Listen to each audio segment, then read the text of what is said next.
పాకిస్తాన్లోని లాహోర్లో బాంబుల మోత మోగింది. వాల్టన్ విమానాశ్రయానికి సమీపంలోని గోపాల్ నగర్, నసీరాబాద్ ప్రాంతాల్లో బాంబులు పేలడంతో ప్రజలు భయాందోళనకు గురయ్యారు. ఇళ్లలోంచి బయటకు పరుగులు తీశారు. ఆపరేషన్ సింధూర్ జరిగిన కొన్ని ఘటనల్లో ఈ ఘటన జరగడంతో ప్రజలు ఉక్కిరిబిక్కిరి అవుతున్నారు. రంగంలో దిగిన పోలీసులు బ్లాస్ట్ కు గల కారణాలను తెలుసుకునే పనిలో పడ్డారు. ఇటు డ్రోన్లతో దాడి జరిగిందని అనుమానాలు వ్యక్తం చేస్తున్నారు.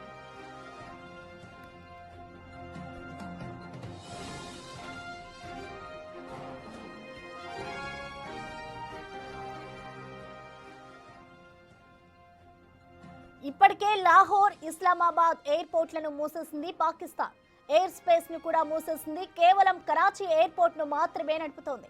ఇటు భారత్ ఆపరేషన్ సింధూర్ నిర్వహించిన తర్వాత ఈ ఆదేశాలను రిలీజ్ చేసింది పాకిస్తాన్ ఎయిర్పోర్ట్స్ అథారిటీ. ఇంతలోనే లాహోర్ ఎయిర్పోర్ట్ వద్ద ఈ కలకలం రేగడం ఇప్పుడు ఇంట్రెస్టింగ్ గా మారింది. పేలుడు ఎందుకు జరిగింది, ఎలా జరిగింది, దీని వెనుకున్నది ఎవరు అనే విషయాలపై ప్రస్తుతానికి సస్పెన్స్ కొనసాగుతోంది.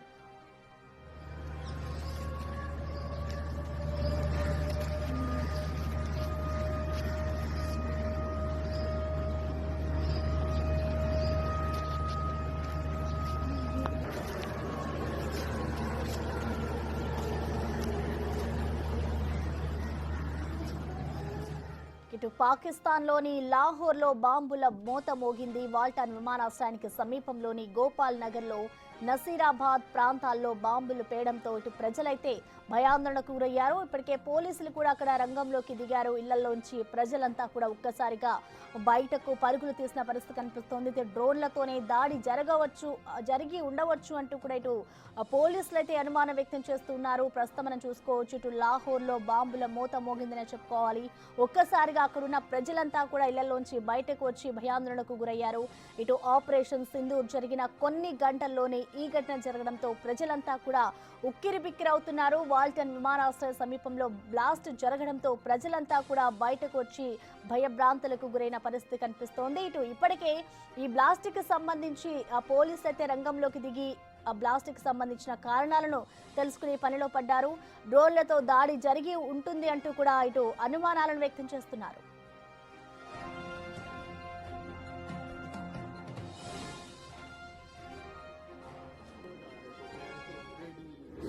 पता नहीं अपने मैं उसके बाहर आया, मैं तो वैसे भी वो मिसाइल था।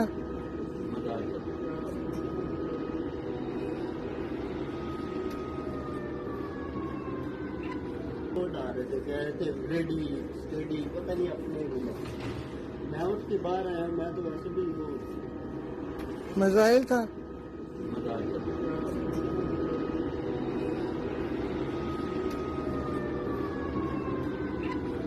आ रहे थे, कह रहे थे रेडी स्टेडी, पता नहीं अपने मैं उसके बाहर आया, मैं तो वैसे भी वो मिसाइल था।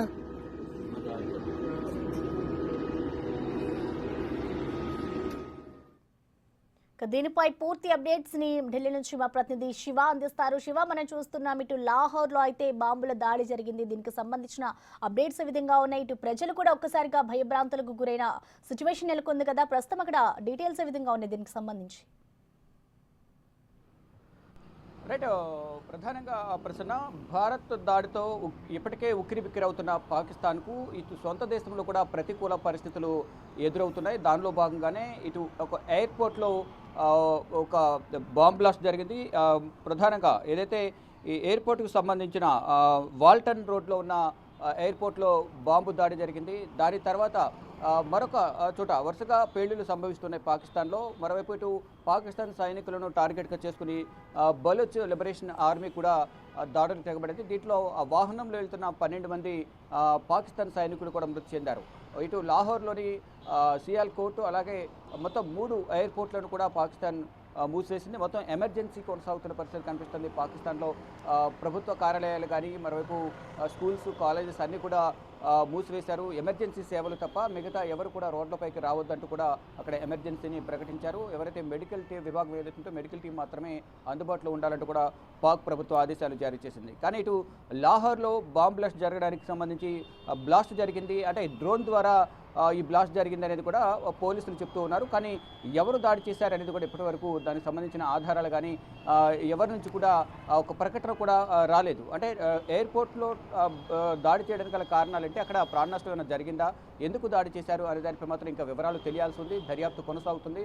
పాకిస్తాన్ ప్రభుత్వం దర్యాప్తు చేస్తున్న పరిస్థితి కనిపిస్తుంది. మరోవైపు ఇటు ప్రతికూల వాతావరణాన్ని ప్రతికూల పరిస్థితులే ప్రజెంట్ పాకిస్తాన్ ప్రభుత్వానికి కానీ ఆర్మీకి కానీ ఎదురవుతున్న పరిస్థితి కనిపిస్తుంది. గత కొంతకాలంగా బలూచ్ లిబరేషన్ ఆర్మీ అనే ఉగ్రవాద సంస్థ పాకిస్తాన్ సైన్యాన్ని టార్గెట్గా చేసుకుని వారిపై కాల్పులకు తెగబడుతుంది, దాడులు చేస్తుంది. దానిలో భాగంగా గతంలోనే 100 మందికి పైగా కూడా పాకిస్తాన్ సైనికులు మృతి చెందారు. ఈరోజు విధుల్లో భాగంగా అక్కడ గస్తీ కాస్తున్న నేపథ్యంలో మొత్తం అక్కడ అంతా కూడా సెర్చ్ ఆపరేషన్ నిర్వహించిన తర్వాత అందరినీ వాహనాల్లో తీసుకువెళ్తున్న సందర్భంలో అక్కడ మొత్తం కూడా పాకిస్తాన్ సైన్యానికి సంబంధించిన వాహనాన్ని బలూచ్ లిబరేషన్ ఆర్మీ అనే ఉగ్రవాద సంస్థ పేల్చేసింది అనేది కూడా చెప్తూ ఉన్నారు. దాంట్లో 12 మంది వరకు కూడా సైనికులు మృతి చెందారు. మరోవైపు లాహోర్కు సంబంధించిన ఈ బాంబు దాడికి సంబంధించి కూడా ఇంకా భయభ్రాంతులు వ్యక్తం చేస్తున్న పరిస్థితి కనిపిస్తుంది. ఆ సౌండ్ రాగానే వెంటనే ఆ సైరన్ మోగిన తర్వాత అక్కడ స్థానికంగా ఉన్న ప్రజలంతా కూడా ఇళ్ల నుంచి ప్రాణభయంతో బయటికి పరుగులు తీసిన పరిస్థితి కనిపిస్తోంది. తర్వాత అక్కడ సిచ్యువేషన్ అంతా కూడా ప్రభుత్వం కంట్రోల్లోకి తీసుకుని ప్రజెంట్ అక్కడంతా కూడా సెర్చ్ ఆపరేషన్ కొనసాగిస్తూ దర్యాప్తు కొనసాగిస్తుంది. అంటే ఎవరు దాడి చేశారు ఏంటి అనేది కూడా ఇప్పటివరకు ప్రభుత్వానికి దృష్టి కూడా రాలేదు. కానీ ఇక్కడ బలూచ్ లిబరేషన్ ఆర్మీకి ఏదైతే ఉందో అది మాత్రం సైనికులను సంబంధించి వాహనంపై దాడి చేసిన నేపథ్యంలో 12 మంది మృతి చెందారు. దానికి సంబంధించిన సమాచారం అయితే ప్రభుత్వం వద్ద ఉంది.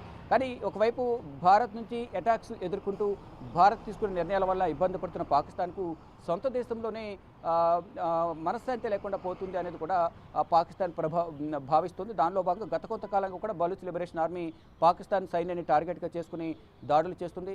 దాని ద్వారా వారు ఇప్పటికే మ్యాంగ్చోర్ అనే ఒక ప్రాంతాన్ని సిటీని అంతా కూడా స్వాధీనం చేసుకున్నారు. మరో కెట్వా అనే ప్రాంతాన్ని కూడా స్వాధీనం చేసుకునేందుకు బలూచ్ లిబరేషన్ ఆర్మీ ప్రయత్నాలు చేస్తుంది. ప్రత్యేక దేశాన్ని ఇవ్వాలని కూడా వారు దశాబ్ద కాలంగా పోరాడుతూ ఉన్నారు. కానీ వారి ఏదైతే వారు అడుగుతున్న దానికి సంబంధించి ఏదైతే కూడా అధికారిక ప్రకటన అనేది పాకిస్తాన్ ప్రభుత్వం ఏది దానికి సంబంధించి ఎటువంటి ప్రయత్నాలు కానీ ఎటువంటి హామీ కానీ ఇవ్వని పరిస్థితి కనిపిస్తుంది. ఈ నేపథ్యంలోనే దానికి సంబంధించి దేశం ఏర్పాటు చేసే వరకు మా దాడులు కొనసాగుతూనే ఉంటాయంటూ కూడా బలూచ్ లిబరేషన్ ఆర్మీ ఈ విధంగా దాడులు చేస్తుంది. కానీ లాహోర్ ఎయిర్పోర్ట్లో వాల్టన్ రోడ్లో ఏదైతే ఉందో ఈ రోడ్లో వరుస బాంబులు పాత ఎయిర్పోర్ట్ అంటే అది ఎయిర్పోర్ట్ ఎప్పుడు ఓల్డ్ ఎయిర్పోర్ట్ అంటూ కూడా చెప్తూ ఉన్నారు. దాంట్లో ఈ వరుస బాంబు దాడులు జరగడం దేనికి సంకేతం అనేది కూడా పాకిస్తాన్ అయితే కొంత గందరగోళ పరిస్థితులు ఎదుర్కొంటున్న పరిస్థితి కనిపిస్తూ ఉంది. ఇప్పటికే ఉగ్రవాద స్థావరాలపై భారత్ టార్గెట్ చేసుకుని ఉగ్రవాద స్థావరాలను 9 ఉగ్రవాద స్థావరాలపై దాడి చేసింది. దాంట్లో ప్రాణ నష్టం భారీగానే జరిగింది, అనేక మంది గాయపడ్డారు.